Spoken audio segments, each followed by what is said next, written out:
प्रेम सदैव देने के लिए किया जाता है, पाने के लिए नहीं। 2.5 अक्षर प्रेम का पढ़े वह पंडित होए, एकदम सत्य है। जो शरीर स्तर पर असंभव है वह भी प्रेम से संभव है। आत्मा का साक्षात्कार मिलना भी एक असंभव होने वाली घटना है। असंभव सा आत्म साक्षात्कार भी केवल और केवल गुरु के प्रेम की शक्ति के कारण ही संभव होता है। प्रेम को कभी भी किसी सीमा से बांधा ही नहीं जा सकता है। प्रेम आत्मा का एक शुद्ध भाव है। जिनसे ध्यान नहीं होता ऐसे साधकों के लिए गुरु की आत्मा से जुड़ने का आसान मार्ग निस्वार्थ प्रेम ही है।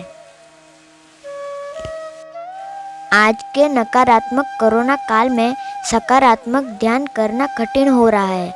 ऐसे काल में गुरु की सामूहिकता के साथ जुड़ने का एकमात्र मार्ग प्रेम है।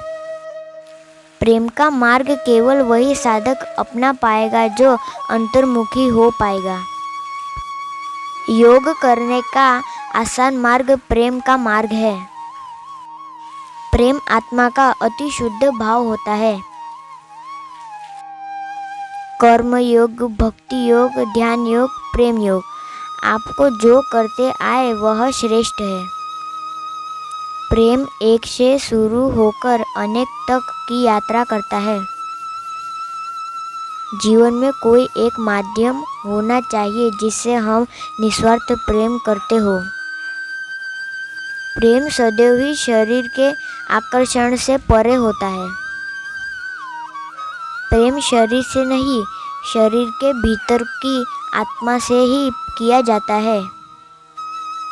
शरीर से किया जाता है वह प्रेम नहीं, केवल शरीर का आकर्षण ही होता है। प्रेम की शक्ति ही परमात्मा की शक्ति है। प्रेम की शक्ति देने से प्राप्त होती है। निस्वार्थ प्रेम का माध्यम सद्गुरु होता है।